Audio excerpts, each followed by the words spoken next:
আমরা সেই চ্যানেল বন্ধ করে দেব। আমরা বিগত সরকারের আমলে দেখেছি আমাদের দিগন্ত টিভি, ইসলামিক টিভি তারা রাতের অন্ধকারে বন্ধ করে দিয়েছে। আমরা কিন্তু আপনাদের কোনো চ্যানেল বন্ধ করি নাই। প্রথম আলো ছিল, ডেইলি স্টার ছিল, সর্বপ্রকার আওয়ামী লীগের চ্যানেল ছিল, আমরা কিন্তু কিছু বলি নাই। আমরা ঘুমিয়েছিলাম, আমাদেরকে কেন জাগানো হলো? আমাদের হাদি ভাইকে হত্যা করা হয়েছে গুলি করার মাধ্যমে। আমরা প্রত্যেকেই হাদি, আমাদের প্রত্যেককেই হত্যা করা লাগবে, তা না হলে আমরা এদেশে মুক্ত বাতাসে আওয়ামী লীগকে ঘুরে বেড়াতে দেব না, দেব না, দেব না।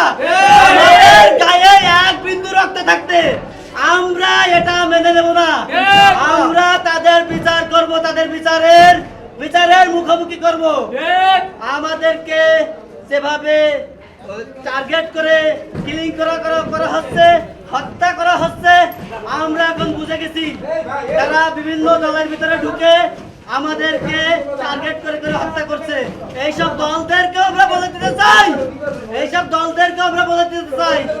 আপনারা সাবধানে তাদেরকে দলে ঢুকাবেন না, সাবধানে থাকবেন, আপনাদেরকেও হত্যা করবে।